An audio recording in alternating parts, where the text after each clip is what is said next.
आज डाउटनेट आप डाउनलोड करें। डाउटनेट पर अपने सभी गणित, रसायन विज्ञान, भौतिक विज्ञान और जीव विज्ञान के डाउट्स का करो सफाया। बस प्रश्न की फोटो खींचो, एक ही प्रश्न को क्रॉप करो और तुरंत वीडियो सोल्यूशन पाओ। अभी डाउनलोड करें। देखो यहाँ पर क्वेश्चन है, इसमें लिखा है जेनॉन के फ्लोराइडों की संरचना लिखिए। तो हमें जेनॉन के फ्लोराइड्स की संरचना बतानी है। ठीक है, जेनॉन के फ्लोराइड क्या होते हैं? जेनॉन के जो यौगिक होते हैं वो 3 प्रकार के होते हैं। जेनॉन के कंपाउंड जो बनते हैं वो 3 प्रकार के होते हैं, उनमें से ही एक है फ्लोराइड। तो सबसे पहले बात कर ली जाती है जेनॉन। ठीक है, यहाँ पर हम जेनॉन की बात करते हैं। सबसे पहले जेनॉन क्या है, आवर्त सारणी में इसका स्थान क्या है, ये कैसा तत्व है। ठीक है, हाँ, तो जैसा कि हमने बात की थी, जेनॉन के बारे में पहले बात करेंगे। तो जेनॉन हमारा जो है आवर्त सारणी में 18वें वर्ग में पाया जाता है, जो अक्रिय गैसों का वर्ग कहलाता है। तो जेनॉन हमारी अक्रिय गैस होती है। तो जेनॉन के यौगिक हमारे 3 प्रकार के होते हैं, फ्लोराइड, ऑक्साइड और ऑक्सीफ्लोराइड्स। तो यहाँ पर बात किसकी गई है? फ्लोराइड्स की बात की गई है। तो फ्लोराइड्स कितने प्रकार के होते हैं? फ्लोराइड्स 3 प्रकार के होते हैं। ठीक है, फ्लोराइड्स भी 3 प्रकार के कैसे होते हैं? ये द्विअंगीय फ्लोराइड्स कहलाते हैं। ठीक है, द्विअंगीय फ्लोराइड्स।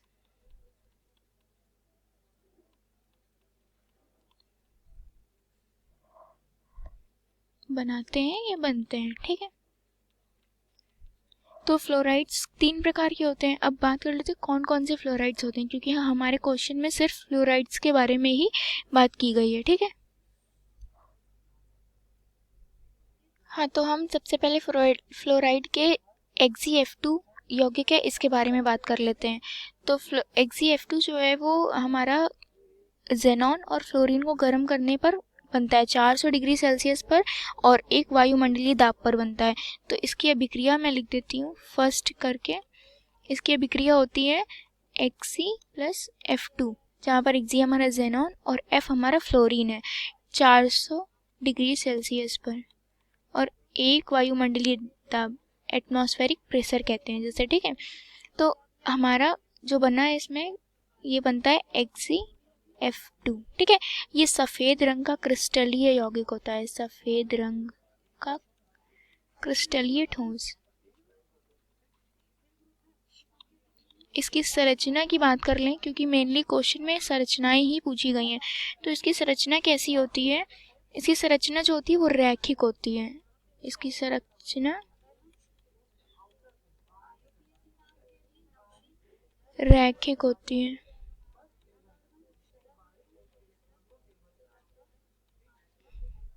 ठीक है, इसमें sp3d संकरण होता है। ठीक है, sp3d का संकरण होता है।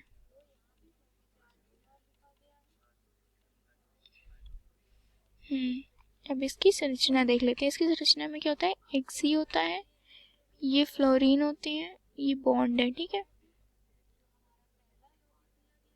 ये इस बॉन्ड को अच्छे से थोड़ा बना देते हैं, जिससे पता चल जाए कि हमारी संरचना काफ़ी क्लियर हो जाए जिससे। ठीक है, तो इसको अच्छे से बना देते हैं।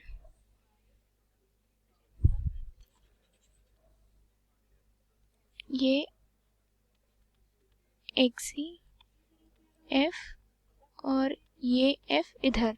ठीक है, अब बात कर लेते हैं इसमें हमारे जो सिग्मा बंध होते हैं। आपने सिग्मा बंध पढ़ा होगा, सिग्मा बंध के 2 युग्म होते हैं। ठीक है, और हमारे एकाकी इलेक्ट्रॉन के 3 युग्म होते हैं। तो एकाकी इलेक्ट्रॉन के 3 युग्म ऐसे दर्शाते हैं। इसमें ये 2 हैं अंदर बिंदियां, वो हमारी इलेक्ट्रॉन को दर्शा रही हैं, और ये 3 एकाकी युग्म दर्शा रहे हैं। ठीक है, इलेक्ट्रॉन युग्म। तो ये हमारे XeF2 जेनॉन डाइफ्लोराइड की संरचना, रैखिक संरचना हो गई है। इसमें sp3d का संकरण होता है, ये सफ़ेद रंग का क्रिस्टलीय ठोस होता है। ठीक है, अब इसी तरह हम बात कर लेते हैं टेट्राफ्लोराइड की, जिसका फॉर्मूला क्या होता है हमारा? दूसरे की बात कर लेते हैं। ठीक है, XeF4 होता है जिसका फॉर्मूला, जिसे हम कहते हैं टेट्राफ्लोराइड। मैंने नाम ऊपर यहाँ पर मेंशन कर दिया है। ये हैं हमारे 3 फ्लोराइड्स के द्विअंगीय फ्लोराइड्स जो बनाते हैं यौगिक। ठीक है, ये इन्हें अच्छे से याद रख लीजिएगा। ये हेक्सा कहलाता है क्योंकि इसमें 6 होते हैं, और ये टेट्रा कहलाता है, इसमें 4 होते हैं, डाई क्योंकि 2 है। तो अब बात कर लेते हैं इसकी संरचना की। तो जब हम इसकी संरचना बनाते हैं, इसके लिए पहले रासायनिक अभिक्रिया दिखाते हैं क्या होता है इसमें। ये हमारा जेनॉन और जैसे कि पहली अभिक्रिया में हुआ फ्लोरीन को मिलाकर बनता है 400 डिग्री सेल्सियस पर 6 वायुमंडलीय दाब पर। तो यहाँ पर लिख लेते हैं Xc प्लस F2 के 2 मॉलिक्यूल होते हैं, जिससे ये जाकर XeF4 बनाता है। ठीक है, जिसे हम टेट्रा फ्लोराइड भी कहते हैं। तो ये हमारा हो गया कितने 400 डिग्री सेल्सियस पर और 6 एटमॉस्फेरिक प्रेशर मतलब वायुमंडलीय दाब पर निकल ट्यूब में से डाला जाता है। ठीक है, अब इसकी भी रैखिक संरचना की अगर बात कर ली जाए तो ये हमारा जो होता है क्या बनाता है, ये भी हमारा sp3d2 संकरण करता है। ये क्या करता है, sp3 यहाँ पर लिख देती हूँ मैं, sp3d2 संकरण होता है इसमें। ठीक है, sp3d2 संकरण होता है। ठीक है, अब अगर हम बात करें तो ये स्क्वायर प्लेनर ज्योमेट्री मतलब ये बनाता है हमारा।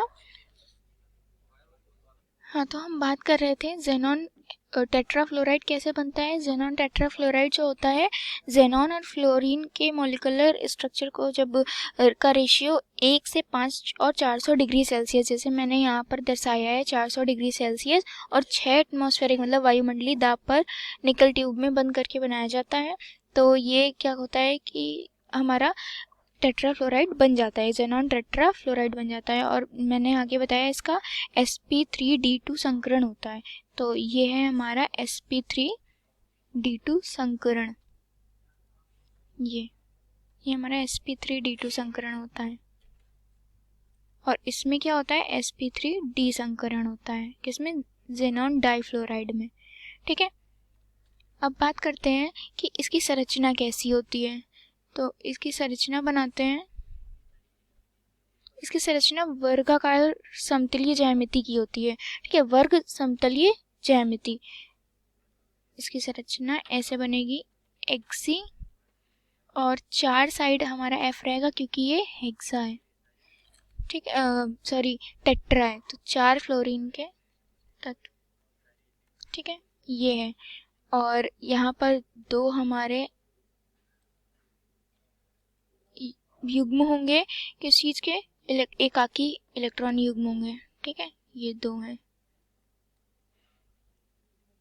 और ये मिलकर एक वर्गाकार समतलीय ज्यामिति बनाते हैं। ठीक है, तो इसे हम क्या कहते हैं, हम लोग कहते हैं जेनॉन टेट्राफ्लोराइड। ठीक है, ये इसकी संरचना हो गई।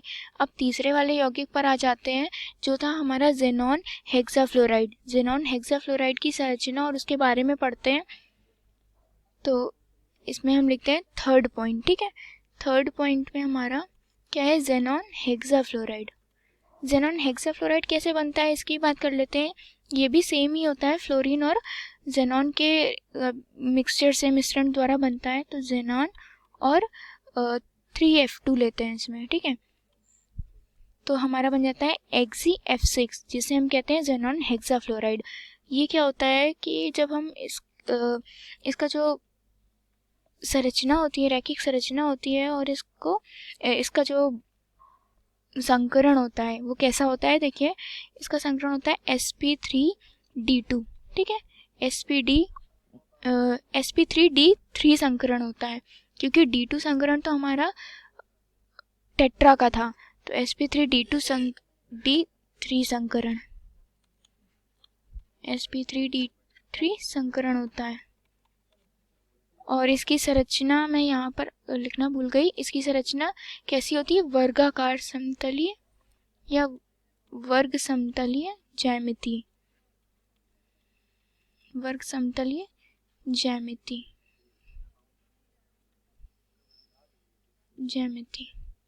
ठीक है, ये इसकी हो गई। अब इसी तरह हम हेक्सा की भी बात ही कर रहे थे। तो हेक्सा की sp3d3 संकरण होता है और इसकी संरचना कैसी होती है? इसकी संरचना हमारी होती है अष्टभुजाकार संरचना होती है, ठीक है, अष्टभुजाकार। तो इसकी संरचना देख लेते हैं कैसी होती है। HgF6, ठीक है।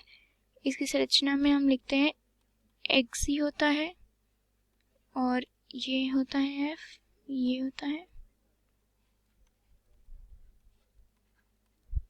ठीक है, और एक F यहाँ से जाता है और ये हमारे हैं युग्मित इलेक्ट्रॉन, एकाकी युग्मित इलेक्ट्रॉन, एक ही होता है इसमें। जब हम इसे बॉक्स में ऐसे बंद कर देते हैं, ऐसे, ये है इसकी संरचना, ठीक है। तो ये संरचना हमारी कैसी संरचना कहलाती है? ये संरचना हमारी कहलाती है अष्टभुजाकार संरचना। किसकी? हेक्साजेनॉन हेक्साफ्लोराइड की, ठीक है। तो जैसा कि क्वेश्चन में बात हुई थी कि हमें फ्लोराइड्स की क्या बताने थे, फ्लोराइड्स की संरचना बतानी थी। और फ्लोराइड्स हमारे जो होते हैं वो 3 प्रकार के होते हैं, मैंने बताया यहाँ पर Xgf2, Xgf4, Xgf6, ठीक है। और तीनों की मैंने संरचनाएं भी बता दी हैं। कक्षा 6वीं से 12वीं से लेकर नीट, IIT, JEE वो एडवांस के लेवल तक 1 करोड़ से ज़्यादा छात्रों का भरोसा। आज ही डाउनलोड करें डाउटनेट ऐप या व्हाट्सएप करें अपने सारे डाउट्स 8400 400 400 पर।